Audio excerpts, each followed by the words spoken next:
इससे आगे हम अभी आज का जो विषय है अनंत लक्कन सूत्र, इसके तरफ बढ़ते हैं। आप सभी जानकार उपासक उपासिकाएं हैं।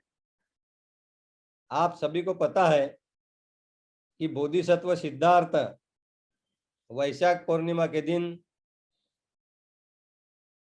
निरंजना नदी के पास उर्वेला के उस वन में बोध गया में 4 अरिय सत्यों की खोज कर कर उसके साथ साथ ही प्रतीत्य समुत्पाद और अष्टांग मार्ग की खोज करके उसकी सबकी अनुभूति लेके अपने सब आश्रव तृष्णा नष्ट कर कर सिद्धार्थ गौतम सम्यक संबुद्ध बने, संबोधि को प्राप्त हुए। और उसके बाद आपको पता है कि वो 7 सप्ताह तक उसी उर्वेला के वन में एक एक सप्ताह एक ही जगह पर रहकर उन्होंने विमुक्ति के सुख का आस्वाद लिया। जो संबोधि उन्हें प्राप्त हुई थी, दुख मुक्त अवस्था प्राप्त हुई थी, उस अवस्था का आस्वाद लेकर वो 7 सप्ताह तक वहां रहे। और उसके बाद आपको पता है कि उन्होंने निश्चय किया कि मैं धम्म सिखाऊंगा, धम्मचक्र प्रवर्तन करूंगा। तो जो धम्म सीखने के लिए, धम्म ग्रहण करने के लिए पात्र है, ऐसे ही व्यक्तियों को ये आगे मैं धम्मचक्र प्रवर्तन करूंगा, उनको धम्म सिखाऊंगा। ये सोचकर वो सारनाथ आए। सारनाथ में तब उनके जो 5 साथी थे, उन्हें जो 6 साल उन्होंने जो तप किया था, वो तब के वक्त उनके जो साथ में थे वो 5 लोग, उस वक्त वो वाराणसी के पास सारनाथ में मृगदाय वन में वो वहाँ विहार कर रहे थे, वहाँ रह रहे थे। वहां जाकर उनको धम्म सिखाऊंगा, मेरा धम्म पूरे विश्व के लिए उनको सिखाऊंगा, पूरे विश्व के लिए मैं धम्म चक्र प्रवर्तन करूंगा। ये सोचकर सिद्धार्थ गौतम बुद्ध, हमारे सम्यक संबुद्ध आज के ये जो बुद्ध शासन चल रहा है, इस बुद्ध शासन जिनका बुद्ध शासन चल रहा है, वो सिद्धार्थ गौतम बुद्ध बोध गया से सारनाथ पहुंचे। और आषाढ़ पूर्णिमा को उन्होंने जो धम्मेक स्तूप है आज सारनाथ में, वो धम्मेक स्तूप के जगह पर उन्होंने धम्मचक्र प्रवर्तन किया, पंचवर्गीय भिक्षुओं को मार्गदर्शन किया, 4 अरिय सत्यों की शिक्षा दी। और इसी तरह विश्व को धम्म मालूम हुआ। एक बात मैं आपको ध्यान में एक बात बता कर देना चाहता हूँ, इसको अच्छी तरह से सुनिए। देखिए, विश्व में धम्म हमेशा होता है, यानी 4 अरिय सत्य जो है, दुख है एक अरिय सत्य, दूसरा अरिय सत्य कि दुख का कारण तृष्णा है, और ये तृष्णा हम खुद ही निर्माण करते हैं। तीसरा सत्य जो है कि तृष्णा यानी दुख पूरी तरह से नष्ट हो सकता है। किस तरह से? तो तृष्णा को पूरी तरह से नष्ट करके दुख पूरी तरह से नष्ट होता है, दुख का निरोध। ये जो तीसरा अरिय सत्य है। और चौथा अरिय सत्य है दुख निरोध, यानी दुख नष्ट करने का मार्ग, जो अरिय अष्टांगिको मग्गो, आर्य अष्टांगिक मार्ग। तो ये 4 अरिय सत्य बुद्ध ने ये पंचवर्गीय भिक्षुओं को सिखाया था। तो मैं आपको ये बता रहा था कि 4 अरिय सत्य धम्म जो है, ये हमेशा विश्व में होता है, पर कोई जानता नहीं। जब तक सम्यक संबुद्ध निर्माण नहीं होते विश्व में, तब तक ये धम्म होकर भी कोई नहीं जानता, और किसी को पता भी नहीं होता कि विश्व में धम्म है। इसीलिए कहा गया है, क्या कहा गया है? बुद्ध का निर्माण होना ये बहुत ही दुर्लभ ऐसी बात है। किच्छो बुद्धानं उपादो, बुद्धों का निर्माण होना अत्यंत दुर्लभ है, क्योंकि बुद्ध अगर निर्माण नहीं हुए तो दुख मुक्ति का मार्ग इस विश्व में होकर भी किसी को मालूम नहीं होता कि दुख मुक्ति का मार्ग है, क्योंकि किसी ने खोजा ही नहीं होता। जैसे कि आप जानोगे कि इस विश्व में अलग तरह तरह के मौल्यवान वस्तुएं है, मेटल्स है, तो अगर किसी ने खोजे ही नहीं तो वो तो धरती के अंदर ही रहेंगे, किसी को मालूम ही नहीं होगा। इसी तरह जब तक सम्यक संबुद्ध इस विश्व में नहीं आते, निर्माण नहीं होते अपने खुद के प्रयत्न से, तब तक धम्म होता है, दुख मुक्ति का मार्ग होता है, ये किसी को पता नहीं होता। और दुख मुक्ति का मार्ग क्या होता है ये भी किसी को पता नहीं होता। तो इसीलिए सम्यक संबुद्ध का निर्माण होना यही विश्व के लिए सबसे महत्वपूर्ण बात होती है। सम्यक संबुद्ध निर्माण होने के बाद ही इस विश्व में दुख मुक्त कोई हो सकता है। अभी प्रत्येक बुद्धों की बात अलग है। जब सम्यक संबुद्ध का बुद्ध शासन नहीं चलते रहता, उस काल में कुछ लोग प्रयत्न करके चार अरिय सत्य खोज निकालकर दुख मुक्त होते हैं, पर वो दूसरे को धम्म नहीं सिखा सकते, उनको प्रत्येक बुद्ध बोलते हैं। पाली में प्रत्येक बुद्ध बोलते हैं। ये मैंने आपको सबको समझाया था पहले, कुछ प्रबोधनों में समझाया था। पर विश्व के बहुजनों को अगर दुख से मुक्त होना है तो सम्यक संबुद्ध का इस विश्व में निर्माण होना बहुत ही जरूरी है। अगर सम्यक संबुद्ध विश्व में नहीं है तो दुख मुक्ति का मार्ग विश्व के पास नहीं होता। तो ये बात आप बहुत अच्छी तरह से ध्यान में रखिए। और इसीलिए मैं ये बता रहा हूं क्योंकि लोगों में बहुत संभ्रम है, बहुत गलत फहमियां है।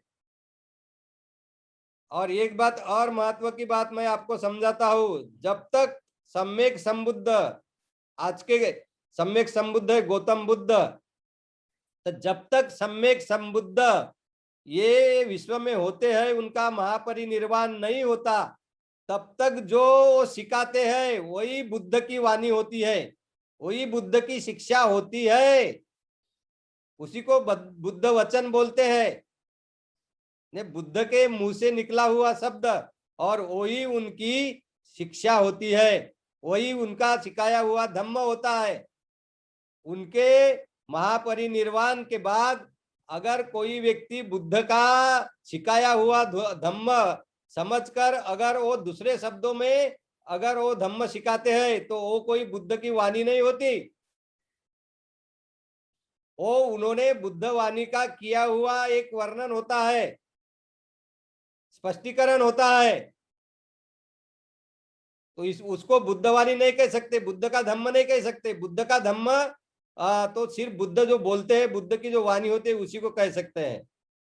तो ये भी आप लोगों को समझना है, क्योंकि क्या हुआ विश्व में, आपके ध्यान में होगा कि मौर्य साम्राज्य नष्ट होने के बाद बुद्ध धम्म के बहुत संप्रदाय निर्माण हुए, और वो संप्रदाय निर्माण करने वालों ने जो बातें बुद्ध ने नहीं कही वो भी बातें खुद कही, और उसी को भी वो बुद्ध की शिक्षा बोल रहे हैं। तो उसी को बुद्ध की शिक्षा, बुद्ध की वाणी बोल ही नहीं सकते, क्योंकि उनको जो समझा उस हिसाब से उन्होंने बुद्ध के बुद्ध की शिक्षा को अपने शब्दों में कहा है। तो बुद्ध के धम्म का स्पष्टीकरण है, उस पे टिप्पणी है, कमेंट्री बोल सकते, उसका विस्तृतीकरण बोल सकते हैं।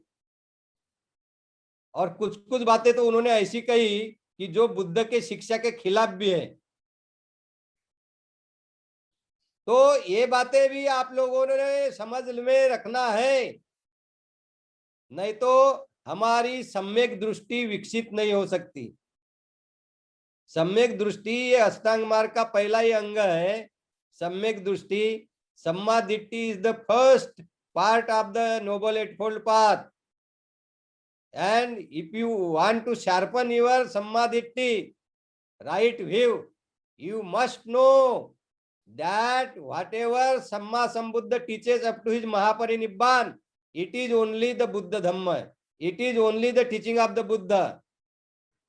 तो बुद्ध के महापरिनिर्वाण के बाद जो भी संप्रदाय निर्माण हुए और उसमें उन्होंने स्पष्टीकरण करते हुए बुद्ध के धम्म का जो बातें कही वो बुद्ध की शिक्षा के खिलाफ है, वो बुद्ध का धम्म नहीं है।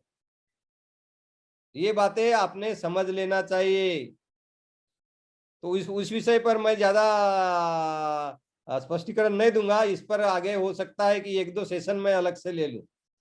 आगे एक दो सेशन प्रबोधन के ये लेना जरूरी है। लोगों में बहुत गलत फहमियां है, संभ्रम है, तो ये दूर होना है। अगर नहीं दूर हुआ तो आपकी सम्मा दिट्टि विकसित ही नहीं होगी, और सम्मा दिट्टि विकसित नहीं हुई तो अष्टांग मार्ग का पालन जो भी है, अष्टांग मार्ग का पालन भी आपका मजबूत नहीं होगा। तो आज का जो विषय, इसके तरफ मैं आता हूं, अनंत लक्षण सूत्र। तो मैंने अभी आपको बताया कि सिद्धार्थ गौतम बुद्ध ने आषाढ़ पूर्णिमा के दिन धम्मेक स्तूप की जो आज जगह है, वहां उस जगह पर 5 भिक्षुओं को धम्म पहली बार सिखाया, और वही धम्म चक्र प्रवर्तन कहलाता है, धम्म चक्र प्रवर्तन कहलाता है। पर एक बात ये भी ध्यान से आप समझ लो कि वो दो धम्म चक्र प्रवर्तन था, वो सिर्फ 5 भिक्षुओं को शिक्षा नहीं दी बुद्ध ने, पूरे विश्व के लिए वो शिक्षा थी, और पूरे विश्व के लिए धम्म का प्रबोधन करना शुरू हो गया था। तो आपको पता है कि ये धम्म चक्र प्रवर्तन की शिक्षा ये देशना होने के बाद कौंडिन्य नाम के जो भिक्षु थे वो श्रोतापन्न बन गए। जो कुछ निर्माण होता है वो नष्ट होता है, उसका ज्ञान सिद्धार्थ गौतम बुद्ध के बाद पहली बार कौंडिन्य ने जाना। Whatever is subject to arising is also subject to ceasing. Whatever is subject to origination, it is subject to destruction. तो जो भी निर्माण होता है वो नष्ट ही होता है। ये ज्ञान तो अनित्य का ज्ञान है, इम्परमानेंस का ज्ञान है, अनित्य का ज्ञान है, यही तो विपස්සना है। तो ये बात जानकरी कौंडिन्य, पूज्य कौंडिन्य, ये सबसे पहले भिक्षु थे जिनको निब्बान का ज्ञान हुआ बुद्ध के बाद। और वो कौंडिन्य ने सबसे पहले जाना, और बुद्ध ने अपने बोधि चित्त से जाना कि ये कौंडिन्य को ज्ञान हो गया है, और कौंडिन्य को ज्ञान हो गया है, इसलिए उनका नाम पड़ा अय्या कौंडिन्य, यानी कौंडिन्य हु न्यू। तो ये बातें होने के बाद फिर धम्मचक्र प्रवर्तन की देशना होने के बाद बुद्ध ने फिर जो 4 उनके भिक्षु बचे हुए थे, उनके 4 साथी कौन थे? उसमें अश्वजित थे, अस्साजी जिनको बोलते हैं, वप्प थे, भद्दीय थे और महानाम। तो ये 4 भिक्षु और कौंडिन्य 5, ये इनको पंचवर्गीय भिक्षु बोलते हैं। ये पहले शिष्य थे बुद्ध के। तो धम्मचक्र प्रवर्तन की देशना के वक्त कौंडिन्य तो श्रोतापन्न बन गए।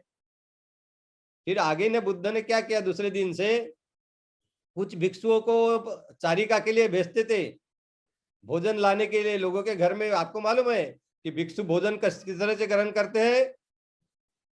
तो उपासकों के घरों में जाकर उनको जो भोजन वहां मिलता है दान स्वरूप में, वो ग्रहण करके वो भोजन अपना भोजन करते हैं।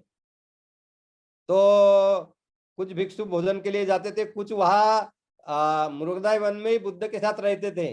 तो जो दूसरे भिक्षु चारिका के लिए जाते थे भोजन इकट्ठा करने के लिए, उस वक्त वहां मृगदाय वन में रहे हुए भिक्षुओं को बुद्ध और अच्छी तरह से धम्म सिखाते थे, और इससे वो चारों जो भिक्षु थे वो भी श्रोतापन्न बन गए।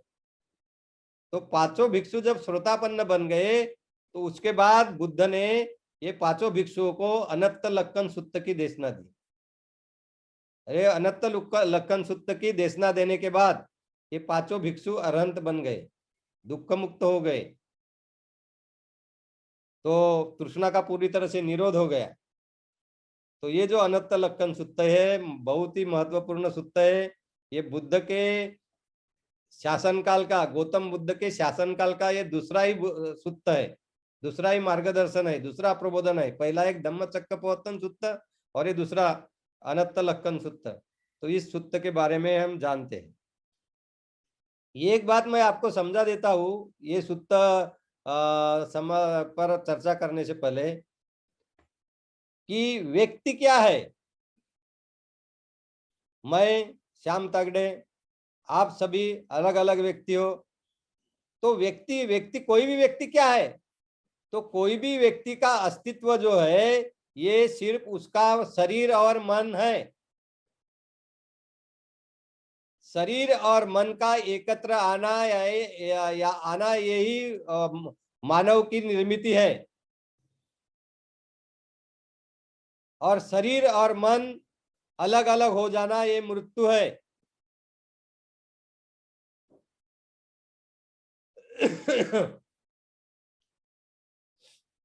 तो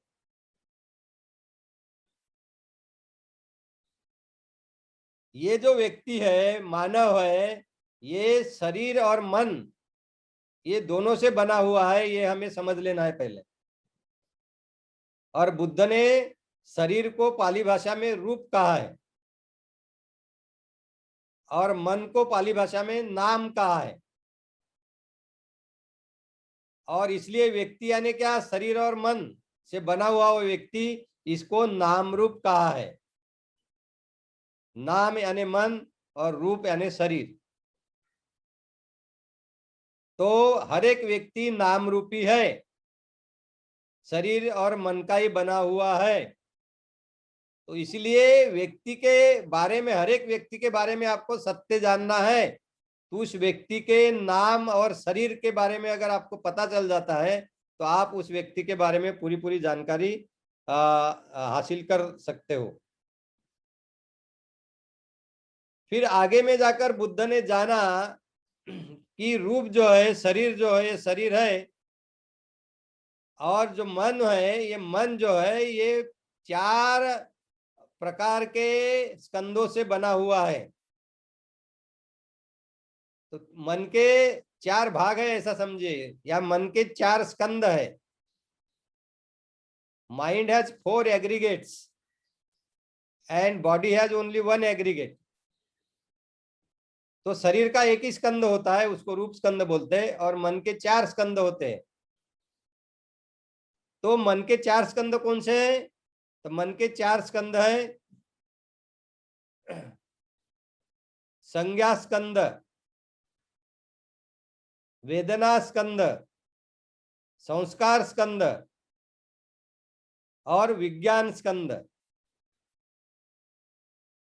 एग्रीगेट ऑफ परसेप्शन संज्ञा स्कंद, एग्रीगेट ऑफ फीलिंग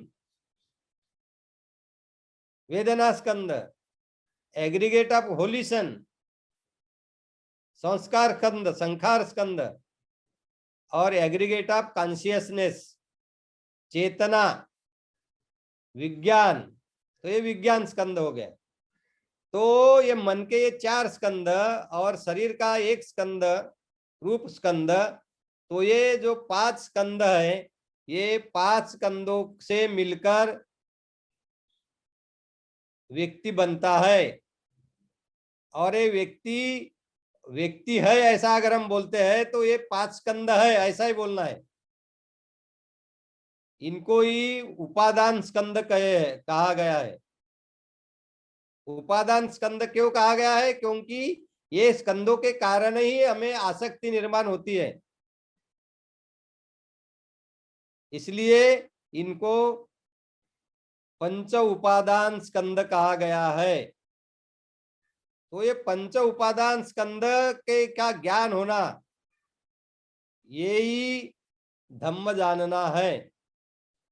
ये पंच स्कंद जो है इनका पूरी तरह से ज्ञान हो जाना, उनके पूरे लक्षणों का ज्ञान हो जाना, कैरेक्टरिस्टिक्स, यही यही सही में ज्ञान है। और यही सही में जिसे हम बोलते हैं कि विजडम, यही इसी को कह सकते हैं, यही है। तो मैंने आपको समझाया कि व्यक्ति जो है, व्यक्ति 5 स्कंदों का बना हुआ है। एक रूप स्कंद, दूसरा है संज्ञा स्कंद, तीसरा है वेदना स्कंद, चौथा है संस्कार स्कंद और पांचवा है विज्ञान स्कंद, विज्ञान। तो ये 5 स्कंद जो है, ये 5 स्कंदों के बारे में ही की जानकारी होने के बाद ही हम बुद्ध की अनंत लक्षण सुत्त की देशना समझ सकते हैं।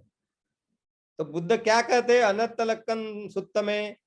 पंचवर्गीय भिक्षुओं को बुद्ध संबोधित कर रहे हैं, और वो बोल रहे हैं, पहले शुरू में ही बोलते हैं, क्या बोलते हैं? रूपं भिक्कवे अनत्ता। पहला पहला पहले पहला ही जो गाथा है, इसमें पहली बात जो बुद्ध कहते हैं भिक्षुओं को, पंचवर्गीय भिक्षुओं को क्या बताते? रूपं भिक्कवे अनत्ता। क्या बोलते हैं बुद्ध? रूप यानी शरीर, अनत्ता यानी अनात्मा। तो बुद्ध शुरुआत इस तरह से करते हैं कि ये जो रूप जो है, ये शरीर जो है, ये अनात्मा है, सबसे पहली बात। फिर वो आगे में बोलते हैं कि अगर ये रूप अत्ता होता, यानी खुद का होता,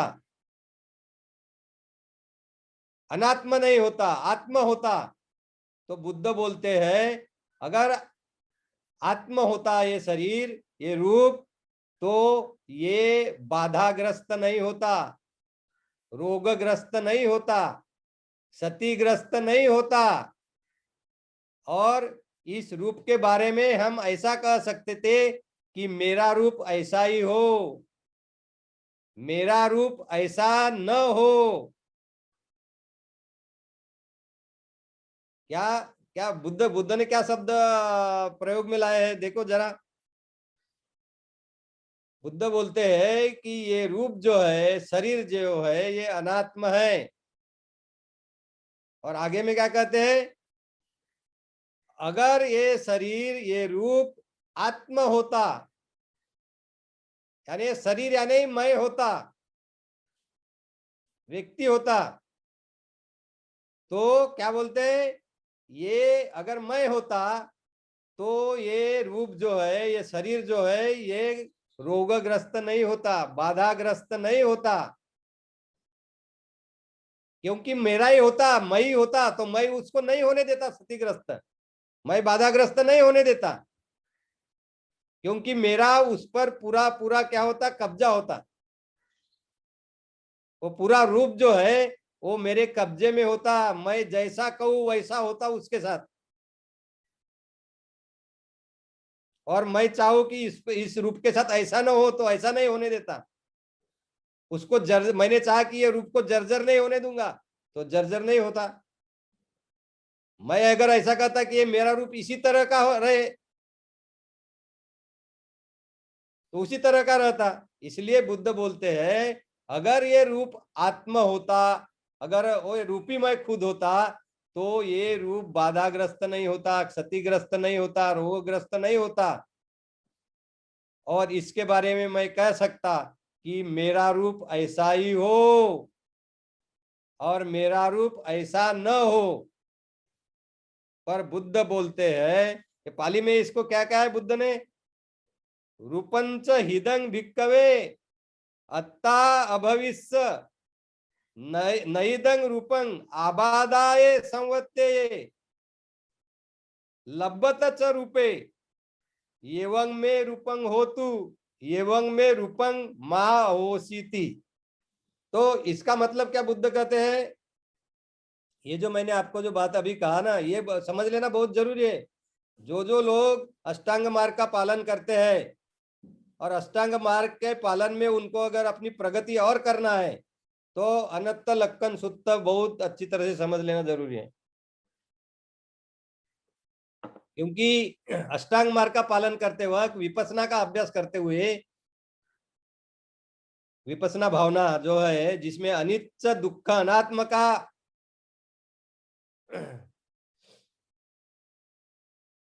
अनंत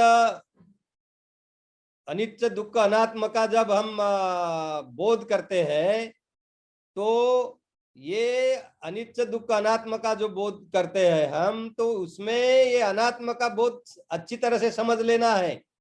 तो ये समझ लेने के लिए आपको अनंत लक्षण सूत्र में बुद्ध ने जो बातें कही है वो समझ लेना जरूरी है।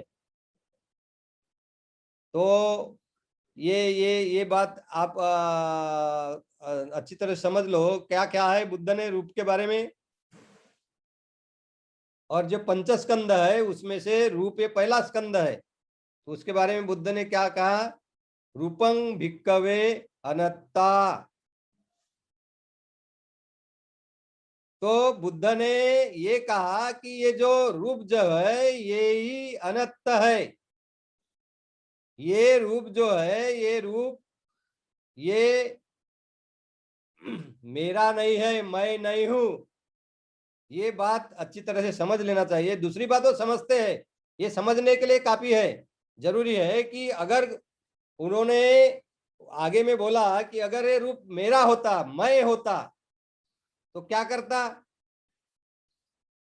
तो मैं ये जो रूप अगर मेरा होता, मैं होता, तो इसको बाधाग्रस्त नहीं होने देता। ये बाधाग्रस्त नहीं होता, हमारा रूप हमेशा बाधाग्रस्त होता है, बार बार बाधाग्रस्त होता है, रोगग्रस्त होता है, क्षतिग्रस्त होता है। तो अगर ये अनात्म नहीं होता, अनात्म होता है, अगर आत्म नहीं होता तो ये इस तरह से होता कि ये बाधाग्रस्त होता ही नहीं कभी। और इसके बारे में हम कह सकते थे कि ये रूप के बारे में हम कह सकते थे कि ये मेरा रूप ऐसा ही हो, ये मेरा रूप ऐसा न हो, परंतु ये जो रूप है ये अनात्म होने के कारण,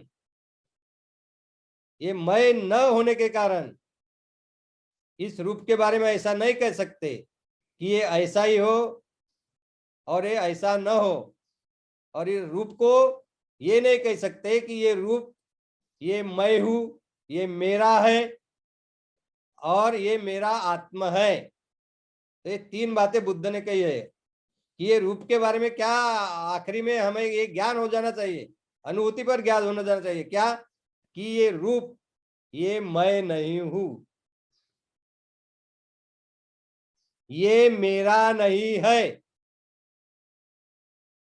और तीसरी बात, ये मेरा स्वयं नहीं है, ये मेरा आत्मा नहीं है। तो ये तीन बातें आपको बहुत अच्छी तरह से समझ लेना है। तो ये हो गया रूप के बारे में। तो आगे में जो बुद्ध बात कहते हैं, आगे में जो बात कहते हैं बुद्ध, वो ये पहला स्कंद जो हुआ रूप स्कंद के बारे में बात बुद्ध बताते हैं। और फिर आगे में एक एक स्कंद के बारे में वो बताते हैं। ये तो रूप स्कंद के बारे में हो गया। अभी आपको एक सच्चाई की बात मैं आपको बताता हूं। क्या है सच्चाई की बात? सच्चाई की बात यह है कि हमारा जो शरीर है, ये शरीर बुद्ध ने ही जब धम्म खोज कर रहे थे, तब धम्म खोज करने के वक्त उन्होंने ये बात जानी कि ये जो शरीर जो है, ये शरीर का जो सबसे सूक्ष्म ऐसा जो कण है, सबसे सूक्ष्म ऐसा जो भाग है, उसी को उन्होंने कलाप कहा। यानी आप बहुत सारे आप लोग विज्ञान का अभ्यास किया है, साइंस जो बोलते हैं हम, यानी मॉडर्न साइंस जो सिखाते हैं आज, उसका अभ्यास किया हुआ है आपने। वो वो अभ्यास में आपको ये बताते हैं कि हर एक कोई जो चीज बनी हुई है तो वो एटम से बनी हुई है, और हर एक एटम में इलेक्ट्रॉन है, प्रोटॉन है, न्यूट्रॉन है, ये सब बातें आप जानते हो। तो ये जो मॉडर्न साइंस है, ये मॉडर्न साइंस हर एक जो सजीव निर्जीव है उसके एक एटम तक पहुंच चुकी है। और उन्होंने ये बताया है कि वो जो एटम है, ये एटम ये सबसे सूक्ष्मतम घटक है उस चीजों का, विश्व के। तो बुद्ध ने यही बात खोजकर निकाली थी, अपने शरीर और मन का अभ्यास करके, सभी सजीव निर्जीवों का अपने बोधि चित्त से अभ्यास करके उन्होंने ये जाना था कि इस विश्व में जो भी चीज है, इस विश्व में जो चीज है वो सूक्ष्मतम ऐसे कण से बनी हुई है, और वो सूक्ष्मतम जो कण है उसके गुणधर्म का उन्होंने अभ्यास किया। तो उनको ऐसे पता चला कि ये जो भी सूक्ष्मतम घटक है इस विश्व का, वो तो पृथ्वी, आप, तेज और वायु, ये चार कणों से बना हुआ है। और उसके साथ साथ ये चार जो है, पृथ्वी, आप, तेज और वायु, ये जो घटक है, उनके गुणधर्म भी वहां मौजूद है। तो ऐसे हो गए 8 घटक, कि पृथ्वी, आप, तेज, वायु, चार घटक और उनके चार गुण धर्म। तो ये 8 घटक जो है, ये 8 घटकों से बना हुआ ये जो सूक्ष्म कण है, उसको उन्होंने कलाप नाम दिया बुद्ध ने। और 8 घटक होने से उसको अट्टकलाप कहलाए, कि ये अट्टकलाप है। और ये अट्टकलाप जो कण है, इसी से पूरा विश्व बना हुआ है। और ये अट्टकलाप जो सूक्ष्मतम कण है, इससे सूक्ष्म और विश्व में कुछ नहीं हो सकता। तो बुद्ध जब रूप की बात कहते हैं, यानी जैसे कहते हैं कि रूपं भिक्कवे अनत्ता, कि ये रूप अनात्म है, यानी मेरा नहीं है, ये मैं नहीं हूं, ये मेरा नहीं है, ये मेरा आत्मा नहीं है, ये मैं स्वयं नहीं हूं। ये जो 3 बातें कहते हैं रूप के बारे में, तो इसको हम बहुत अच्छी तरह से और समझ सकते हैं जब हम, अगर हमारे शरीर का हर एक अंग जो है वो कलापों से बना हुआ है, अगर ये हम अनुभूति पर समझ ले सकते हैं, अगर अनुभूति पर जान लेते हैं, अगर कलाप तक हम पहुंच जाते हैं, बुद्ध ने जो ध्यान की प्रक्रिया समझाई हुई है, उस ध्यान की प्रक्रिया का अभ्यास करके हम कलाप जान सकते हैं, कलाप का अभ्यास कर सकते हैं, और वो कलाप तक पहुंच सकते हैं, उसके वो 8 गुणधर्म जान सकते हैं। तो जो व्यक्ति ये 8 गुणधर्म जानेगा, और मेरा शरीर जो है, मेरे शरीर का हर एक अंग जो है ये कलापों से बना हुआ है ऐसा जानेगा, और ये कलापों से ही विश्व की सब चीजें बनी हुई है ऐसे जानेगा, तो कैसे समझेगा ये कलाप मेरा है? वो तो यही समझेगा ये कलाप तो विश्व में हर जगह है, वो ये मेरे है ही नहीं। तो बहुत अच्छी तरह से वो समझ पाएगा कि ये रूपं अनत्ता है। रूपं भिक्कवे अनत्ता का अर्थ वो बहुत अच्छी तरह से समझ पाएगा। प्रत्यक्ष अनुभूति पर, प्रत्यक्ष अनुभूति पर जानने को ही महत्व है।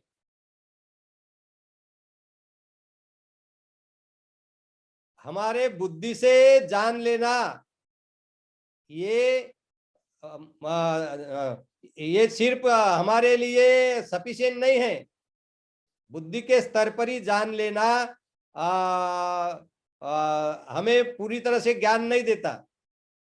जब हम अनुभूति पर जानते हैं, कि जब व्यक्ति ये जान सकता है कि मेरा ये सर है, ये सर कलापों से बना हुआ है, ये कलाप के ये गुणधर्म है, और जब तो देखता है कि मेरा ये सर एक सिर्फ कलाप है, it is aggregate of kalapas, my whole body is aggregate of kalapas, and this kalapas are arising and passing away. ये तो आगे की बात हो गई, आगे हम इसमें देखेंगे कि जब व्यक्ति अष्टांग मार्ग का पालन शुरू करता है, शीलों का पालन करता है, अपने मन पर काबू रखता है, और ऐसे मन पर काबू रखता, क्योंकि शील का जब पालन करते हैं तब हमारे मन पर काबू होता है, और जब हमारे मन पर काबू होता है तब हम जब समाधि का अभ्यास करते हैं, मन की एकाग्रता साधते हैं, और मन की एकाग्रता साधने के बाद हम हमारे शरीर और मन की सत्यता जानते हैं। तो जब शरीर और मन की सत्यता जानते तो उसमें ये भी जानते, रूपं भिक्कवे अनत्ता, रूप जो है, शरीर जो है, ये अनात्म है, ये मेरा नहीं है। अगर ये मेरा होता तो मैं इस शरीर को बाधाग्रस्त नहीं होने देता, इसको जर्जर नहीं होने देता, इसको रोगग्रस्त नहीं होने देता, इस पर मेरा पूरा प्रभाव होता, और ये शरीर मैं जैसे चाहता वैसे ही रहता। ये मेरा शरीर ऐसा हो ऐसा ही मैं चाहता, और ऐसा नहीं हो ऐसा ही मैं चाहता। पर बुद्ध कहते हैं कि जब हम हमारे एकाग्र हुए हुए मन से जब हम हमारे शरीर का रूप का निरीक्षण करते हैं तो हमें पता चलता है आगे में कि ये जो रूप है, ये जो शरीर है, ये अनात्म है। और आगे में गहराई में जब आप ध्यान करते हो, सत्यता जानते हो, विपස්සना का अभ्यास करते हो, तो आपको समझेगा कि आपका रूप जो है ये कलापों से बना हुआ है। ये अष्टकलाप है, जिसमें पृथ्वी आप तेज वायु ये 4 कण है और उनके गुण धर्म है 4। तो ये अष्टकलाप, हर एक अष्टकलाप आप शरीर का जानोगे, तब आप सही तरह से ये रूपं भिक्कवे अनत्ताए जानकर प्रत्यक्ष अनुभूति पर ये जानोगे, और प्रत्यक्ष अनुभूति पर जान लिया आपने, प्रत्यक्ष ज्ञान हो गया। यही तो मॉडर्न साइंस भी यही कहता है। मॉडर्न साइंस में आप जब प्रयोगशाला में जब कुछ प्रयोग करते हैं वैज्ञानिक लोग, तो यही जानते हैं। जैसे अभी कोरोना का वैक्सीन निकला, कोरोना की लस आई, तो ऐसे प्रयोग करके ही जो सत्य उन्होंने देखा कि ये कोरोना की लस देने के बाद उसमें रोग प्रतिकारक क्षमता बढ़ती है, और ऐसे लोगों को रोग होने के बाद भी उनको सौम्य तरह का ही रोग हुआ। ये जब जानते हैं, प्रत्यक्ष अनुभूति होती है, प्रत्यक्ष उसका क्या बोलते हैं, जो रिजल्ट आता है, तो अनुमान निकलते हैं, उसी को प्रमाण माना जाता है। और आप प्रत्यक्ष आपके आपके मन से देख रहे हो कि मेरा शरीर तो कलापों से ही बना हुआ है, कलाप ही कलाप है, अष्टकलाप अष्टकलाप ही है, तो आप जानोगे ही ना, मेरा शरीर तो मेरा है ही नहीं, मेरा रूप तो क्या है, ये मैं हुई नहीं। तो ये जो प्रत्यक्ष ज्ञान है, ये प्रत्यक्ष ज्ञान की बुद्ध बात कहते हैं। और ये प्रत्यक्ष ज्ञान हम जानते हैं अनुभूति पर, तभी सही ज्ञान होता है, और इसी को विजडम कहते हैं। यही प्रज्ञा है, प्रज्ञा कुछ नहीं है। नहीं तो सब लोग लिखते बाबा साहब के अनुयायी, प्रज्ञाशील करुणा, और ये कुछ भी नहीं जानते। तो एक बात ध्यान में समझ लेना, बहुत बड़ी ऊंची डिग्री मिलाकर, पदवी मिलाकर, एमए पीएचडी डॉक्टरेट डीएससी बारेटला होकर ये बुद्ध ने सिखाई हुई प्रज्ञा नहीं आती। उसको भी प्रज्ञा कहते हैं आज के शब्द में, आज की भाषा में उसको भी ज्ञान कहा जाता है, पर बुद्ध ने सिखाया हुआ ज्ञान प्रज्ञा ये अलग ही है। ये प्रत्यक्ष दुख मुक्ति का ज्ञान है कि मैं मेरा नहीं है, मैं नहीं हूं, मेरा रूप मेरा नहीं है। तभी तो आपका अहंकार कम होगा भाई। अगर आप समझ रहे कि मैं हूं, ये मेरा रूप है, इसको सजाते रहूंगा, ये नश्वर नहीं है, ये बदल नहीं रख सकता, इसको मैं जैसे चाहूं वैसे रखूं, वैसे ही समझते हैं ना, वैसे ही समझते हैं। इसलिए तो रूप को हम संभाल कर रखते हैं। तो ये जो है, ये बात हमें बहुत अच्छी तरह से समझ लेना है। तो भाइयों बहनों, सबसे पहले बुद्ध ने पंचवर्गीय भिक्षुओं को यही सिखाया कि रूपं भिक्कवे अनत्ता। ये रूप जो है, शरीर जो है, काया जो है, ये अनात्म है। इसमें मेरा अंश नहीं है, ये मैं नहीं हूं। अगर ये रूप मेरा होता तो उस पर मेरी हुकूमत चलती, ये इस पर मेरा पूरा कब्जा होता और मैं मेरे रूप को कहता तू ऐसे ही रहना, तू नहीं बदलना, तू बाधाग्रस्त नहीं होना। मैं नहीं होने देता उसको बाधाग्रस्त, नहीं होते देता रोगग्रस्त। पर ऐसा नहीं होता, क्योंकि सत्यता अलग ही है। तो सत्यता जानो कि ये मेरा नहीं है, ये मेरा नहीं है, मैं नहीं हूं। ये रूप मेरा नहीं है, ये रूप यानी मैं नहीं हूं, और ये रूप यानी मैं स्वयं नहीं हूं। ये मेरा आत्मा नहीं है। It is non self. This body is not mine, it is not me, it is not my self. तो ये तीन बातों का ज्ञान होना, यही अनात्म का बोध है। पर ये अनुभूति पर, हाँ, अभी बुद्धि के स्तर पर भी जाने तो फायदा है। पर प्रत्यक्ष आप जब अपना ध्यान कर कर, अष्टांग मार्ग का पालन कर कर आप अगर जान पाए कि कलाप ही कलाप है पूरे शरीर में, रूप में, और वो बदलते ही रहते हैं, ये तो आगे मैं बताने वाला हूँ, बदलते रहते हैं, अनित्य। तो ये अगर आप जान पाए तो आपको सही तरह से प्रज्ञा का अभ्यास हो गया, और सही तरह से आप जानने लग गए कि ये शरीर अनात्म है, ये शरीर मैं नहीं हूं, ये मेरा नहीं है, ये मेरा आत्मा नहीं है। भाइयों, इससे और एक महत्वपूर्ण बात हम सीख सकते हैं। जो सोल की थ्योरी है, सोल, आत्मा, कुछ विचारधारा ये मानती है कि व्यक्ति जो है वो व्यक्ति में शरीर है और शरीर में आत्मा होता है, जिसको सोल करते इंग्लिश में बोलते हैं कि the human being has a body and permanent soul. और वो बोलते हैं कि सोल परमानेंट है, उस पर कोई भी असर नहीं होता। वो एक शरीर से दूसरे शरीर में जाता है, मृत्यु के बाद के वक्त तो शरीर को छोड़ देता है और दूसरे शरीर में जाता है, और उसमें कोई परिवर्तन नहीं होता। और वो बोलते हो अमर भी है, और बुद्ध बोलते हैं अमर कुछ भी नहीं है, हर वक्त बदलते रहता है मन और शरीर। वो बोलते हैं, ये आप अच्छी तरह से पढ़ो, बाबा साहब का ग्रंथ भगवान बुद्ध और उनका धम्म, द बुद्ध एंड हिज धम्मा, इसमें भी ये पूरा वर्णन आया हुआ है। पर हमने वो कहा बताया है, ये खोजना चाहिए, उसका भी अभ्यास करना चाहिए। तो बाबा साहब अंबेडकर जी ने जो भगवान बुद्ध और उनका धम्म ग्रंथ लिखा, उस ग्रंथ में the belief in soul is not dhamma, non dhamma का जो बात कही है ना उन्होंने, the belief in soul is not dhamma. आत्मा पर, आत्मा जो है इस पर विश्वास रखना, सोल पर विश्वास रखना, ये धम्म नहीं है करके जो बाबा साहब ने लिखा है। उस प्रकरण में बाबा साहब ने ये भी लिखा है कि व्यक्ति ये नाम रूप है, जो मैंने अभी तुम्हें बताया, व्यक्ति ये नाम रूप है, शरीर और मन ही है। और शरीर का एक स्कंद रूप स्कंद, और मन के जो चार स्कंद, संज्ञा स्कंद, वेदना स्कंद, संस्कार स्कंद और विज्ञान स्कंद, ये चारों स्कंद बाबा साहब ने बताए हैं बुद्ध और उनका धम्म इस ग्रंथ में। The belief in soul is not dhamma, इसमें बताया है। तो बाबा साहब ने सिखाया है ऐसा नहीं है, बाबा साहब ने सब सिखाया है, उसका हम अध्ययन अध्ययन नहीं करते।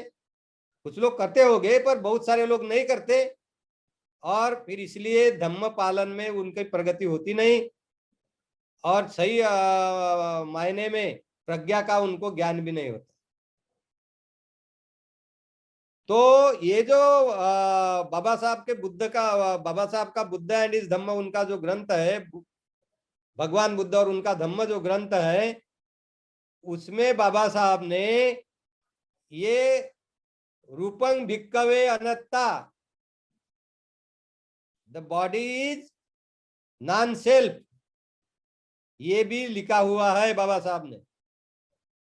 तो ये सब जो है, ये सुत्त में जो जो अनंत लक्षण सुत्त में बाबा साहब ने बताया है, ये बुद्ध ने बताया है, सम्मा संबुद्ध ने, गौतम बुद्ध जी ने, वो सब बाबा साहब अम्बेडकर जी ने भगवान बुद्ध और उनका धम्म ग्रंथ में लिखा है। ये सब आया हुआ है बाबा साहब के ग्रंथों में। आगे में बुद्ध क्या बोलते हैं पंचवर्गीय भिक्षुओं को। अभी पंचवर्गीय भिक्षुओं की तरफ आते हैं, तो ये पंचवर्गीय भिक्षु, पांचों भिक्षु श्रोतापन्न थे। श्रोतापन्न थे तो इनके 10 बंधन जो होते हैं, जो हमें दुख मुक्ति के लिए बाधक होते हैं, उसमें से 3 बंधन तो इनके नष्ट ही हो गए थे। सक्काय दिट्ठी, विचिकित्सा और शीलबद्ध परामर्श, ये जो 3 बंधन थे, जिनको हम फेटर्स बोलते हैं, आसव बोलते हैं पाली भाषा में, ये 3 तो नष्ट हो गए थे, बाकी के 7 ही इनको नष्ट करने थे अरहंत बनने के लिए। तो जब ये श्रोतापन्न 5 भिक्षु थे, वो जब सुनने लगे अनत्त लक्षण सुत्त, और ये सुनने लग गए कि रूप अनत्त है, ये रूप मेरा है ही नहीं, ये रूप मैं नहीं हूं, ये रूप मैं स्वयं नहीं हूं, ये रूप मेरा आत्मा नहीं है, मेरा नहीं है, स्वयं का नहीं है। ये जो 3 बातें उन्होंने, बुद्ध ने उनको सिखाई, तो ये भिक्षु चुप रहेंगे क्या? जैसे ही बुद्ध ने कहा होगा कि रूपंग भिक्कवे अनत्ता, तो ये 5 श्रोतापन्न भिक्षु अपने रूप के तरफ उनका ध्यान गया होगा। और बुद्ध जो कह रहे थे कि रूप अनत्त है, और अगर ये मेरा होता तो तो ये बाधाग्रस्त नहीं होता, तो वो अपने रूप के तरफ देखने लग के वहां की सत्यता जानने लगे होंगे, वो कलाप तक पहुंच गए होंगे। और ये सब जानने के बाद, ये रूप अनात्म है ये पूरा जानकर, ओ उन्होंने जान लिया होगा बुद्ध के कहते कहते ही। तो ये जो बातें हैं, ये बातें बहुत महत्वपूर्ण बातें हैं। तो ये हर एक बुद्ध ने हर एक बात जो कही है, ये प्रत्यक्ष अनुभूति की बात होती है। ये प्रत्यक्ष अनुभूति पर जानकर ही हम धम्म में प्रगति करते हैं, हमारे तृष्णा मुक्ति की तरफ हम बढ़ते हैं, अरहंत पद की प्राप्ति की तरफ हम बढ़ते हैं। तो आगे में पंचवर्गीय भिक्षु को बुद्ध क्या कहते हैं, उन्होंने वो तो सिखा दिया है कि रूप अनंत है। फिर आगे में वो हर एक जो पंचस्कंद है, आगे का जो है संज्ञा है। संज्ञा यानी क्या? ये मन का स्कंद है। संज्ञा यानी परसेप्शन, यानी आप जानोगे कि हमारे जो 6 इंद्रिय है, आंख, कान, नाक, जीवा, शरीर और मन, तो ये जो 6 इंद्रिय है, ये 6 इंद्रिय हमेशा हमारे आजू बाजू में जो परिस्थिति होती है, उस परिस्थिति के संपर्क में आते हैं। हमारे आंखों के आगे अलग अलग वस्तुएं आती है, दृश्य आते हैं। हमारे कानों पर अलग तरह शब्द के बोल आते हैं, उनको स्पर्श करते हैं। कानों तक तरह तरह के गंध पहुंचते हैं। जीवा तक तरह तरह के रस पहुंचता है, रस यानी चव, टेस्ट। हमारे शरीर तक तरह तरह के सजीव निर्जीव पदार्थ पहुंचते हैं, और हमारे मन तक तरह तरह के विचार निर्माण होते हैं, विचार पहुंचते हैं, विचार स्पर्श करते हैं। तो ये प्रक्रिया हमारे ये शरीर में ये 6 इंद्रियों के साथ हमेशा होते रहती है।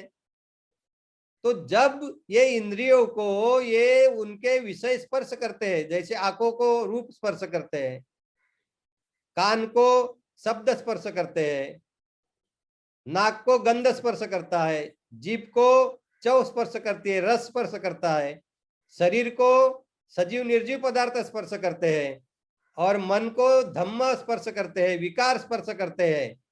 तो ये जब होता है, तब मन के जो 4 स्कंद है, संज्ञा स्कंद, वेदना स्कंद, संस्कार स्कंद और ये विज्ञान स्कंद, ये काम करते हैं। तो संज्ञा स्कंद क्या करता है? संज्ञा स्कंद ये जानता है कि जो स्पर्श हुआ है या जो विषय आगे आया है, उसका स्वरूप क्या है, उसका सत्य क्या है। जैसे आंखों के आगे कोई वस्तु आ गई, तो ये संज्ञा स्कंद जाने का वो वस्तु कैसी है, सजीव है कि निर्जीव है, उसका आकार कैसा है, रंग कैसा है, ये जानेगा। इसी को परसेप्शन बोलते हैं। शब्द है तो शब्द कैसा है वो भी जानेगा, गंध कैसा है ऐसा जानेगा, चौ कैसी है, रस कैसा है जानेगा, और सजीव निर्जीव पदार्थ कैसे है जानेगा, विचार कैसे है जानेगा। तो ये संज्ञा संज्ञा जो होता है, परसेप्शन जो एग्रीगेट होता है, उसका काम होता है। आगे में वेदना स्कंद का क्या काम होता है? तो वेदना स्कंद क्या करता है कि संज्ञा स्कंद ने जो शब्द है, रूप है, गंध है, चव है या रस बोलते हैं उसे पाली भाषा में, जीवा को जो स्पर्श करता है, और शरीर को स्पर्श करने वाले पदार्थ है, और मन को स्पर्श करने वाले विचार है, विकार है, इनके वजह से वो अच्छा लग रहा है या बुरा लग रहा है, सुखकर लग रहा है या दुखकर लग रहा है। अगर सुखकर लग रहा है तो सुखद भाव निर्माण करना, दुखकर लग रहा है तो दुखद भाव निर्माण करना, ये वेदना स्कंद का काम होता है। और फिर आगे में संस्कार स्कंद का क्या काम होता है? तो अगर वेदना स्कंद का काम होने के बाद, उसका कार्य होने के बाद अगर लगा कि ये सुखद है, तो जो सुखद है और ये सुखद जिस वजह से निर्माण हुआ, वो मुझे मिलना चाहिए, वो मेरे पास होना चाहिए, ये इच्छा निर्माण करना, यानी यही तृष्णा निर्माण करना हो गया। इसी को लोभ कहते हैं, इसी को लोभ कहते हैं, पाली भाषा में राग भी कहते हैं, इसी को ग्रीड कहते हैं, यही तृष्णा है। और जिससे मुझे दुखद भाव निर्माण हुआ, वो दूरी रहना चाहिए, दूरी रहना चाहिए, यानी उसके प्रति द्वेष निर्माण हो गया। तो ये द्वेष और लोभ ये संस्कार स्कंद ने निर्माण कर दिए, और ये हमारे मन में वो क्या हो गए, उसको संरक्षित हमने रखकर बिठा दिया है, अंदर रखा हुआ है, संरक्षित किया है। और वेदना स्कंद का क्या है कार्य? तो वेदना स्कंद ये जो आंख, कान, नाक, जीवा, शरीर और मन, ये जो 6 इंद्रिय है, इनको ये विषयों का जब स्पर्श होता है, तो विषयों का स्पर्श हुआ है इसकी जानकारी निर्माण करना, चेतना निर्माण करना, ये विज्ञान स्कंद का कार्य होता है। तो सम्यक संबुद्ध गौतम जब पंचवर्गीय भिक्षु कौंडिन्य, वप्प, भद्दिये, अस्साजी और महानाम, इनको जब ये धम्म सिखा रहे हैं, अनत्त लक्कन सुत्त की देशना दे रहे हैं, तो वो कह रहे हैं, पहले तो कहा है कि रूपंग भिक्कवे अनत्ता, फिर आगे में बोलते हैं सैया भिक्कवे अनत्ता। क्या बोलते हैं? ये जो संज्ञा स्कंद है ये भी अनत्ता है, ये भी मेरा नहीं है, ये भी मैं नहीं हूं। और वो आगे बोलते हैं अगर ये संज्ञा स्कंद मेरा होता तो इसको भी मैं बाधाग्रस्त नहीं होने देता, रोगग्रस्त नहीं होने देता, और मैं ये कह सकता कि मेरा संज्ञा, मेरी संज्ञा ऐसी न हो, मेरी संज्ञा ऐसी हो, मैं उस पर पूरा कब्जा रखता, उसको बदलने ही नहीं देता। और आगे वो बोलते हैं पर सच ऐसा नहीं है, ये अनात्मय है, इस पर मैं कब्जा नहीं रख सकता हूं, ये मेरा है ऐसा नहीं कह सकता हूं। और इसलिए बोलते हैं कि ये जो संज्ञा स्कंद है ये भी मैं नहीं हूं, ये भी मेरा नहीं है, ये भी मेरा आत्मा नहीं है, ये भी मेरा स्वयं नहीं है। इसी तरह फिर आगे वेदना स्कंद के बारे में कहते हैं वेदना भिक्कवे अनत्ता, यानी जो वेदना स्कंद सुखद दुखद संवेदना निर्माण करता है, सुखद दुखद भाव निर्माण करता है, उसके बारे में भी बुद्ध यही कहते हैं, भिक्षुओं को सिखाते हैं कि वेदना भिक्कवे अनत्ता। तो ये जो वेदना स्कंद है ये भी अनात्म है। अगर वही बात कहते, फिर अगर ये आत्म होता, मेरा होता, तो मैं इस पर पूरा कब्जा रखता, नियंत्रण रखता, ये मेरे कब्जे में होता, नियंत्रण में होता, और मैं इसको जैसा रहने को कहता वैसा ही रहता, पर ये नहीं रहता। ये इसके बारे में ये नहीं कह सकते कि मेरा वेदना स्कंद ऐसा ही हो और मेरा वेदना स्कंद ऐसा न हो, पर ये नहीं होता, क्योंकि ये हमेशा क्या है कि मेरे नियंत्रण में नहीं होता, बाधाग्रस्त होते ही रहता है। और इसलिए बोलते हैं कि वेदना स्कंद भी मैं नहीं हूं, ये मेरा नहीं है, ये मेरा स्वयं नहीं है। This vedana skandha is not me, this vedana skandha is not mine, it is not my self. तो इसी तरह वेदना स्कंद के बारे में भी बुद्ध सिखाते हैं।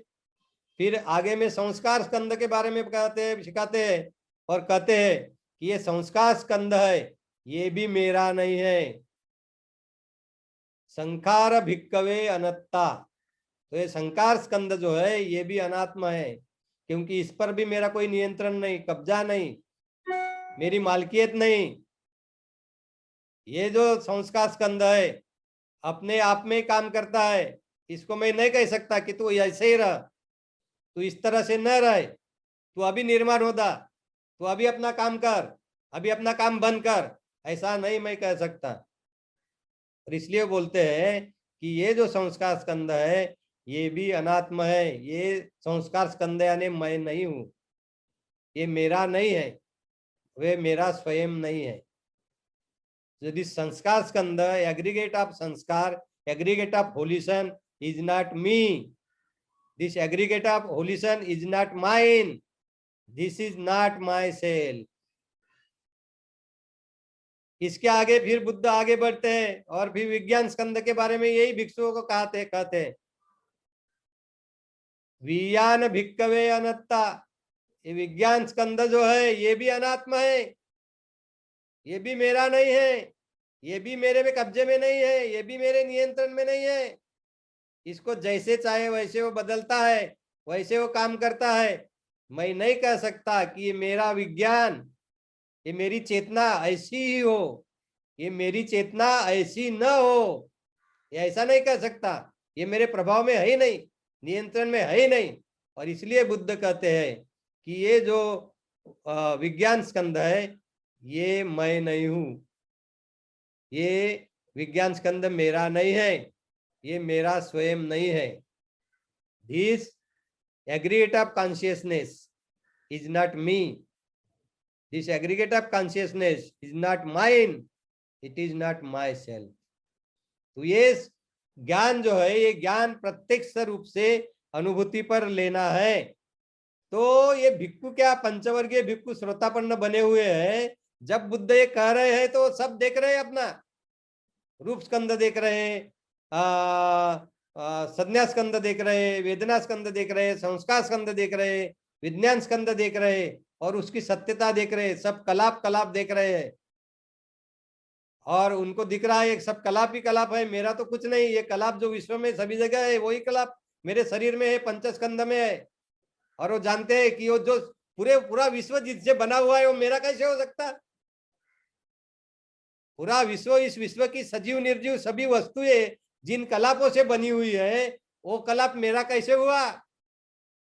और उसको मैं कहूं भी कैसे मेरा है, क्योंकि हर हर वो उसका उस पर मैं नियंत्रण ही नहीं रख रहा हूं। उसको मैं ये नहीं कह सकता कि तू ऐसे ही रहे, उसको मैं वो नहीं ऐसा नहीं कर सक रहा हूं कि तू ऐसा मत रह।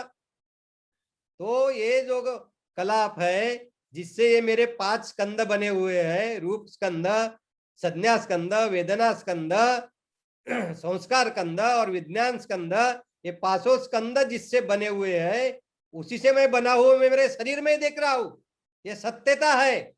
ये कोई बौद्धिक स्तर पर नहीं जान रहे हैं वो भिक्षु, वो प्रत्यक्ष जान रहे हैं और देख रहे हैं कि इन पर तो ये 4 स्कंदों पर 5 स्कंदों पर हमारा तो कोई नियंत्रण नहीं। जिस तरह से चाहे उस तरह से स्कंद बदल रहे हैं, उस तरह से वो है, मेरा कोई नियंत्रण ही नहीं चलता। और इसलिए वो जान लेते हैं कि ये स्कंद जो 5 स्कंद है ये मेरे नहीं है, ये मैं नहीं हूं, ये मेरा स्वयं नहीं है, ये स्वयं मैं नहीं हूं। This skandhas are not me, they are not mine, they are not my self. तो इसका पूरी तरह से ज्ञान वो अनुभूति पर वो पंचवर्गीय भिक्षु जान लेते हैं, क्योंकि उनमें उनकी पात्रता थी। इसलिए बुद्ध ने उनको चुना था कि पहली बार उनको धम्म सिखाया जाए। और 4 अरिय सत्यों का ज्ञान भी उनको अनुभूति पर मिला हुआ था, क्योंकि 5 भिक्षु श्रोतापन्न बन ही गए थे।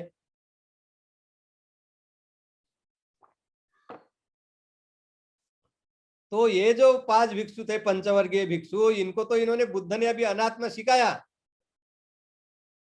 फिर आगे में जाके बुद्ध और उनको अनित्य सिखाते हैं। क्या सिखाते हैं? अनित्य सिखाते हैं, उनको प्रश्न पूछते हैं।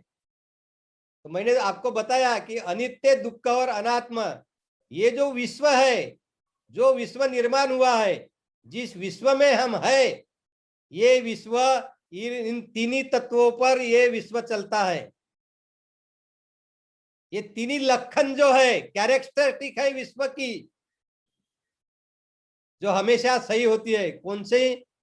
एक तो ये विश्व हमेशा परिवर्तनीय होता है, हमेशा बदलते रहता है।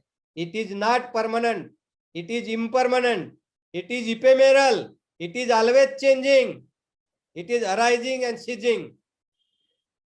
तो निर्माण होने की और नष्ट होने की प्रक्रिया इस विश्व में सतत चल रही है, बदल सतत हो रहा है। तो ये जो पहला लक्षण है, ये है पहला अनित्य, जिसे बोलते हैं अनित्य। और फिर आगे में मुझे एक बात बताइए, जो बदलने वाला है, जिसका गुणधर्म ही बदलना है, वो सुखकर होगा कि दुखकर होगा? अगर जो अभी अस्तित्व में है वो सुखकर है और बदलता है, तो उसमें उसका परिवर्तन दुखकर स्थिति में ही होना है। तो ये सुखकर अगर कुछ स्थिति है, तो वो भी सही मायने में दुखकर ही है, क्योंकि वो हमेशा सुखकर स्थिति है, तो सुखकर ही नहीं रहती, वो भी बदलती है, उसका गुणधर्म ही बदलना है। तो इसलिए सुखकर स्थिति भी दुखकर ही होती है, और दुखकर स्थिति जो होती है वो तो दुखकर है ही है।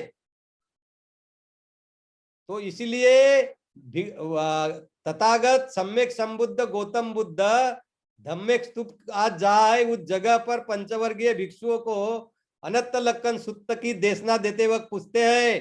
क्या पूछते? रूपंग निच्चंग या अनिच्चंग? उनको पूछते रूपंग निच्चंग या अनिच्चंग, भिक्षुओं को पूछते हैं, पंचवर्गीय भिक्षुओं को, ये रूप है, ये नित्य है या अनित्य है? तो भिक्षु बोलते हैं अनिच्चंग भन्ते। बुद्ध को कहते हो कि ये रूप अनित्य है, ये नित्य नहीं है, हमेशा बदलता है, ऐसा उत्तर देते हैं। फिर वो आगे बोलते हैं ये पनानिंचंग दुखंग वा तंग सुखंग वाति।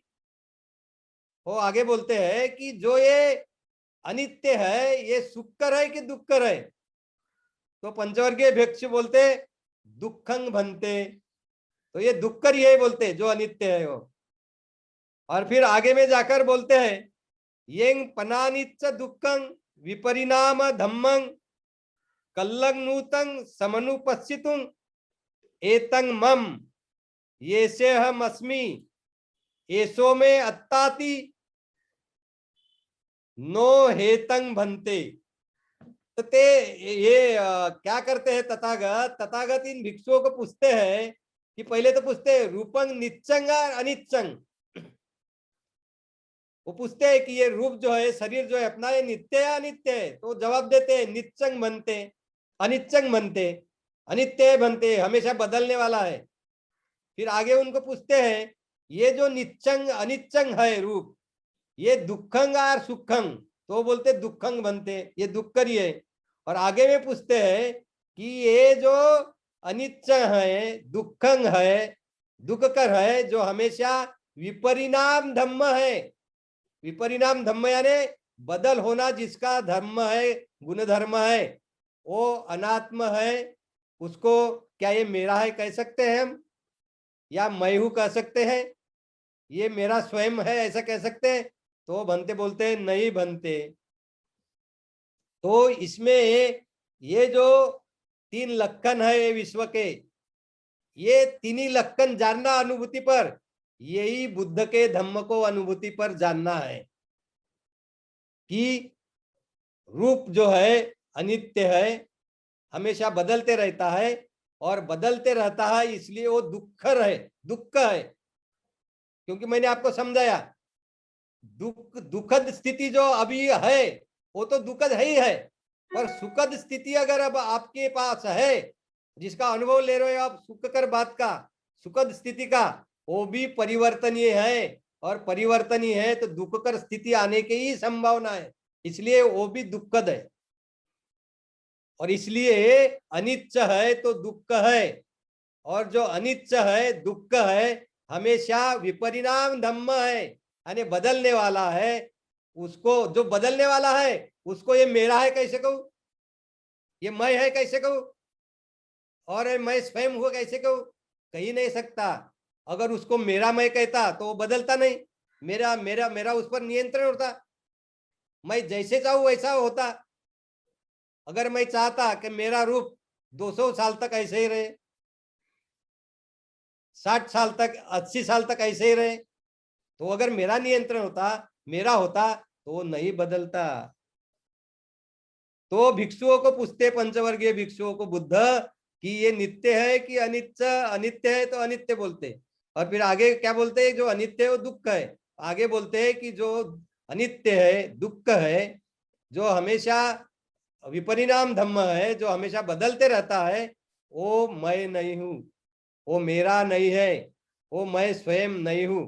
इस तरह से तथागत और भिक्षुओं को प्रश्न पूछते, वही उनसे उत्तर लेते हैं। तो इस तरह ये रूप रूप जो है पंचस्कंद, मैंने बताया आपको कि व्यक्ति जो है वो व्यक्ति कुछ न होते पंचस्कंद ही है, जिसको नाम रूप कहते हैं। नाम यानी मन, रूप यानी शरीर, और शरीर का एक ही स्कंद है, उसको पाली में रूप बोलते हैं, इसलिए रूप स्कंद हुआ। और मन के जो 4 स्कंद है, संज्ञा स्कंद, वेदना स्कंद, संस्कार स्कंद और विज्ञान स्कंद, ये मन के 4 स्कंद जो है, ये चारों स्कंद के बारे में फिर बुद्ध, तथागत सम्यक संबुद्ध गौतम बुद्ध पंचवर्गीय भिक्षुओं को पूछते हैं। कौंडिन्य, वप्प, अस्साजी, महानाम और भद्दिये, और हर एक स्कंद के बारे में पूछते हैं कि रूपंग भिक्कवे अनिच्चंग अनिच्चंग, और इस तरह करते कि वो अनित्य, दुख, अनात्म है। इसी तरह वो ये भी पूछते हैं, संज्ञा भिक्कवे निच्चंग अनिच्चंग, तो वो बोलते हैं अनिच्चंग, पर आगे बोलते वो दुखंग सुखंग, तो वो दुखंग बोलते हैं। और फिर आगे में वही उनको पूछते हैं कि ये जो बदलने वाला है, अनित्य है, दुख कर है, ये मेरा है या मैं हूं, या ये मैं स्वयं हूं, ऐसा कह सकते हैं, या मेरे स्वयं का है ऐसा कह सकते हैं, तो बोलते नहीं। इसी तरह ये 5 कंधों के बारे में वो बुद्ध उनको बताते हैं, और ये 5 स्कंदों को का विश्लेषण करते करते वो जब ये विश्लेषण हो रहा है, बुद्ध उनको प्रश्न पूछ रहे हैं, तो मैंने पहले ही बताया वो भिक्षु शांत थोड़ी है, अपने पूरे 5 स्कंदों का निरीक्षण कर रहे हो, और बुद्ध जो सच्चाई उनको बता रहे हैं वो सच्चाई जान रहे हैं 5 स्कंदों की, कि ये अनित्य है, दुख है, अनात्म है, और इसमें मेरा कोई अंश नहीं है, और ये बदलते रहते हैं, अनित्य है, दुखद ही है, और इनको मेरा का नहीं कह सकते, ये हर एक स्कंदों को मेरा कह नहीं सकते, मैं नहीं हूँ, और मेरा स्वयं भी नहीं कह सकता हूँ। तो ये पूरी तरह से वो प्रत्यक्ष ज्ञान अनुभूति पर वो पूरे स्कंदों का जानते हैं। जब 5 स्कंदों का ज्ञान अनुभूति पर पूरा हो गया, यानी व्यक्ति का ही ज्ञान हो गया, ये 5 स्कंदों को छोड़कर व्यक्ति है ही नहीं। ये 5 स्कंदों का ज्ञान आपको पूरी तरह से हो गया तो व्यक्ति का ज्ञान पूरा हो गया, अब मानव का ज्ञान हो गया, खुद का ज्ञान हो गया।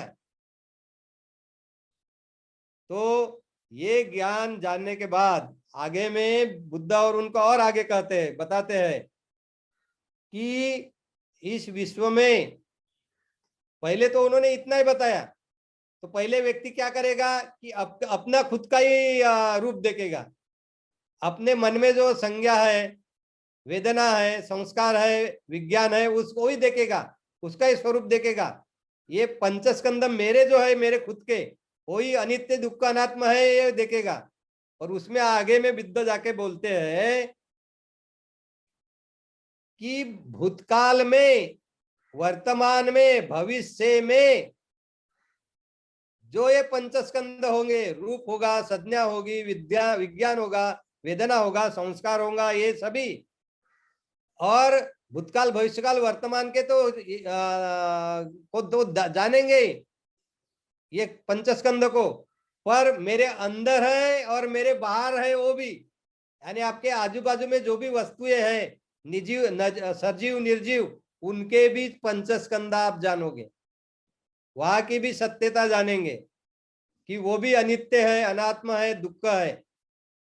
और फिर वो अंदर के रहे या बाहर के रहे, सूक्ष्म रहे या स्थूल रहे, श्रेष्ठ रहे या कनिष्ठ रहे, नजीक रहे या दूर रहे, वो सबके ये जो पंचस्कंद जहां जहां है उसके हम जान सकते हैं। ये सभी तरह के जो स्कंद हो गए, यानी जहां जहां होंगे, भविष्य में, वर्तमान में, अभी भूतकाल में, नजीक दूर, अंदर बाहर, ये जो भी होंगे, सूक्ष्म होंगे, स्थूल होंगे, ये सभी जो पंचस्कंद होंगे ये अनित्य होंगे, दुख होंगे, अनात्म होंगे, और इनको ये मेरा है, ये मैं हूं और ये मेरा स्वयं है, ये नहीं कह पाएंगे। तो not only my own skandhas, not only my 5 aggregates, my rupa skandha, संज्ञा स्कंद, वेदना स्कंद, संस्कार स्कंद and Vijnan Skanda, not only my 5 aggregates, but these 5 aggregates which are away from me, which are inside me and outside me, which were in the past, which are in present, and which will be in the future, and which will be subtle as well as gross, and they will be near or far away. All these 5 aggregates means Rupa, Vedana, Sangya, Sanskara and Vijnana. So the Rupa means Sharir, you know it. And then Sangya means perception. Then Vedana means feelings. Sanskar means volition. And then Vijnana means consciousness. So all these 5 aggregates, we cannot say about them that these are mine, this I am, and they are myself. तो ये जो ज्ञान है, ये ज्ञान पूरे पंचस्कंदों का अनुभूति पर पूरी तरह से जब हो जाएगा, तभी आप सही तरह से ये अपने बारे में, व्यक्ति के बारे में सही तरह से जान लोगे कि ये मैं नहीं हूं, ये मेरा नहीं है, और ये मैं स्वयं नहीं हूं। तो ये जो पंचवर्गीय भिक्षु थे, ये पंचवर्गीय भिक्षु, ये पूरी तरह से उन्होंने पूरी तरह से जान लिया अपने खुद के 4 स्कंद, उनके आजू बाजू में जो वस्तुएं होगी वो उनके स्कंद जानकर उन्होंने ये पूरी तरह से जान लिया कि ये कोई भी मेरा नहीं है, मैं नहीं हूं, इसको स्वयं का नहीं कर सकते हैं। We can not say that it belongs to me, it is me, it is mine और इट इज माई सेल्फ। ये सब पूरा ज्ञान हो गया उन्हें, तो ये उनके पूरे आश्रव नष्ट हो गए। ये प्रक्रिया जब वो 5 पंचवर्गीय भिक्षु कर रहे थे, तभी उनके मन के जो बंधन थे, श्रोतापन्न बने तो 3 बंधन नष्ट हो गए थे, उसके बाद में जो 7 बंधन थे वो भी पूरी तरह से नष्ट हो गए, उनकी तृष्णा पूरी तरह से नष्ट हो गई और वो अरहंत बन गए, दुख मुक्त बन गए, तृष्णा मुक्त बन गए, और वो विश्व के बुद्ध के बाद पहले 5 अरहंत हो गए। और इसके बाद में बुद्ध ने कहा, क्या कहा कि इसी तरह ये पंचस्कंदों का पंचस्कंद अनात्म है, ये हम जानते हैं, अनित्य, दुख और अनात्म है करके जानते हैं। अनात्म जानते वक्त ये पंचस्कंद मेरा है, ये मैं हूं, ये मेरा स्वयं है, इस तरह से इनको नहीं बोल सकते। ये जानकर जब व्यक्ति जानता है, तब बुद्ध बोलते हैं, तब व्यक्ति खुद ये अपने जो पंचस्कंद है इनके प्रति वैराग्य प्राप्त करता है, रिवल्सन, अरे वैराग्य प्राप्त करता है, और वैराग्य प्राप्त करने से वो तृष्णा मुक्त हो जाता है, और फिर तृष्णा मुक्त होने से वो नष्ट हो गई, तो जब तृष्णा ही नष्ट हो जाती है तो जन्म, आगे के जन्म लेने के लिए वो पात्र नहीं होता, तो जन्म भी नष्ट हो जाता है। ये बातें मैंने पुनर्जन्म का जब प्रबोधन किया था, पुनर्जन्म उस पर समझाया था।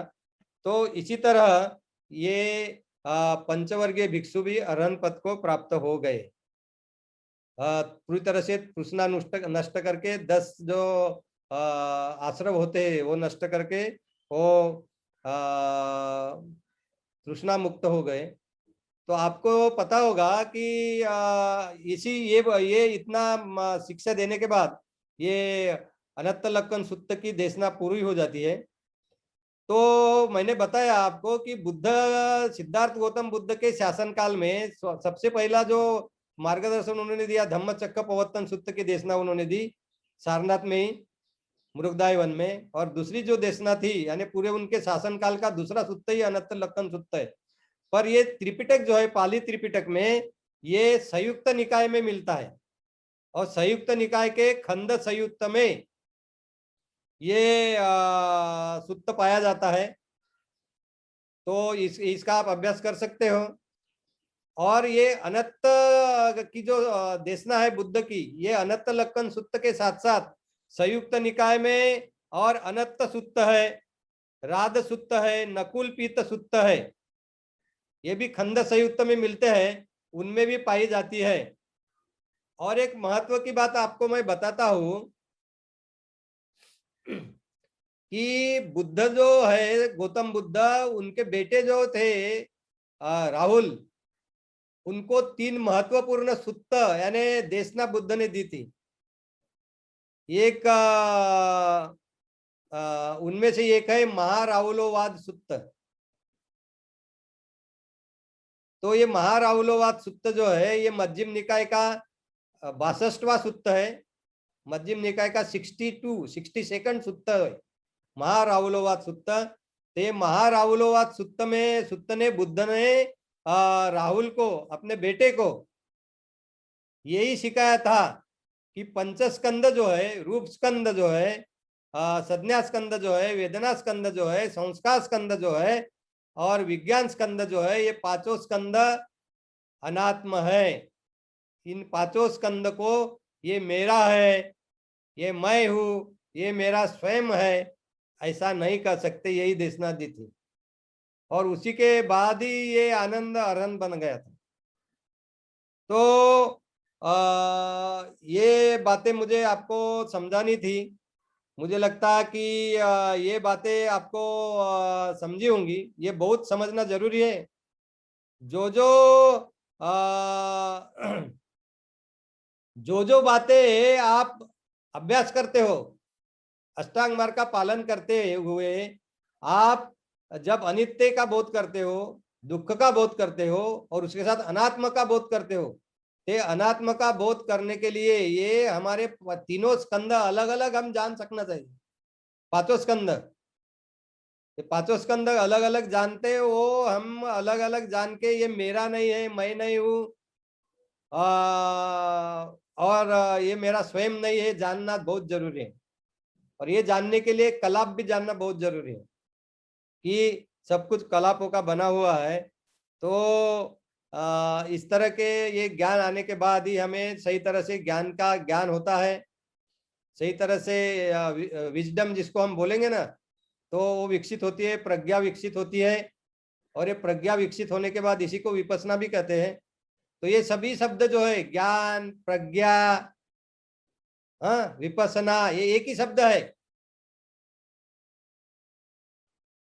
तो पाली में इसको ज्ञान भी बोला हुआ है ना, प्रज्ञा है। तो ये बहुत अच्छी तरह से समझ लीजिए।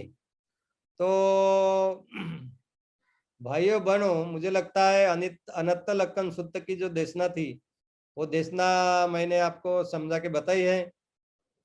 तो आप धम्म का अभ्यास कर रहे हो, अष्टांग मार्ग का पालन कर रहे हो, समाधि का अभ्यास कर रहे हो, तो ये कोशिश जरूर होनी चाहिए कि ये पंचस्कंद, 5 स्कंद अलग अलग जानना। ये 5 स्कंद अलग अलग जान के वो अनित्य है, दुख है और अनात्म है जानना। और ये जब हम जानेंगे तभी सही माने में हमारी प्रज्ञा विकसित होगी। और इसी से हमारे चार अरिय सत्यों की सत्य जो है वो अनुभूति पर बहुत अच्छी तरह से पूरी तरह से जानने में हम सफल होंगे। और ये जानने के बाद ही फिर हमारे जो आश्रय है वो नष्ट हो सकते हैं और हमारी सम्मा दिट्ठी मजबूत हो सकती है। और ये मजबूत करे यही विपස්සना का ज्ञान है। और फिर इसी से वो 7 विशुद्धियां जो है वो विशुद्धियां हम पा सकते हैं। वो 7 विशुद्धियों के बारे में आगे कभी तो भी मैं आपको बताऊंगा कि 7 विशुद्धियां कैसे होती है, वो कैसे प्राप्त करने का है। और वो प्राप्त कर ली और पूरी तरह से मजबूत किए तो अरहंत हो ही जाते हैं। तो आज का जो प्रबोधन है अनंत लक्कन सुत्त पे जो आज का प्रबोधन था वो मैं यही समाप्त करता हूँ। भाई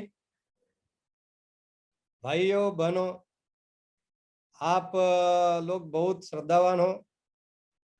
हर पूर्णिमा के ये प्रबोधन में आप में से बहुत भाई और बहनें सम्मिलित होते हैं और इस प्रबोधन का लाभ लेते हैं। तो आपकी श्रद्धा तो द्विगुणित होती ही होगी ऐसा मुझे लगता है। और आपका अभ्यास के लिए अष्टांग मार्ग के पालन के लिए आपको जरूर बल मिलता होगा ऐसे मुझे लगता है। हम 3 तरह की जो बातें करते हैं ना, हम सुतमयी प्रज्ञा, हाँ, और क्या भावनामय प्रज्ञा की जो बात कहते हैं। तो एक तो सुनते हैं हम, एक तो पहले थेराटिकल, और फिर जानते हैं, अभ्यास करते हैं, भावनाएं प्रज्ञान प्रत्यक्ष अनुभूति लेते हैं। तो एक बात मैं आपको समझाता हूँ कि जानना बहुत ही जरूरी है। प्रत्यक्ष अनुभूति बगैर आपको ज्ञान तो होगा नहीं और आपको लाभ तो होगा नहीं। और वो उचित अच्छी तरह से समझ लेना है कि ऐसा भी है, ये भी महत्व का है। अरे जैसे जैसे आपको यानी उसको बोला है ना, परियत्ति पटिपत्ति पटिवेदन। तो परियत्ति की जो बात है, ये परियत्ति बहुत अच्छी तरह से रहे बगैर पटिपत्ति अच्छी हो नहीं सकती। तो दोनों महत्व है, क्योंकि और पटिवेदन तो होगा ही नहीं फिर आगे प्रत्यक्ष अनुभूति। तो ये बहुत अच्छी तरह से समझ लेना बहुत जरूरी है कि हमें क्या करना है। अष्टांग मार्ग का पालन करते हैं तो अष्टांग मार्ग का पालन कैसे करना चाहिए, सच कैसे जानना चाहिए, प्रज्ञा कैसी विकसित करनी चाहिए। प्रज्ञा विकसित करना है क्या, ये जब तक अनित्य दुख अनात्मा अनुभूति पर जानोगे नहीं, प्रज्ञा विकसित नहीं, कुछ भी नहीं। सिर्फ बौद्धिक स्तर पर थोड़ा ज्ञान हो सकता है पर उसका ज्यादा लाभ नहीं होता। सिर्फ बौद्धिक स्तर पर ज्ञान होने से मन पर संयम नहीं होता।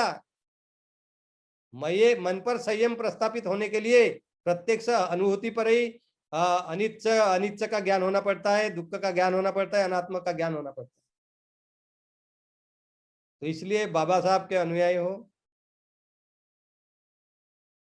तो ये समझ लो कि ये धम्म पालन करने के लिए है। सिर्फ चर्चा के लिए, व्याख्यान देने के लिए, बोलने के लिए नहीं है। वो जरूर करना है, क्योंकि उससे क्या बोला मैंने, उससे क्या करना है ये अच्छी तरह से समझ ले आता है, सही तरह से समझ में आता है। कोई अच्छा प्रबोधन करते हैं तो सुनो, जानो, सही जानो। अगर सही नहीं जानोगे तो सही करोगे कैसे। अष्टांग मार्ग सही से समझोगे नहीं तो अष्टांग मार्ग का सही से पालन कैसे करोगे, नहीं हो सकता। इसलिए पति पत्ती भी उतनी ही जरूरी है और उसके साथ साथ परियत्ति भी उतनी ही जरूरी है। पति पत्ती के साथ साथ दोनों साथ में चलना चाहिए। तो मैं आज के ये श्रावण पूर्णिमा के दिन की आपको बधाई देता हूँ।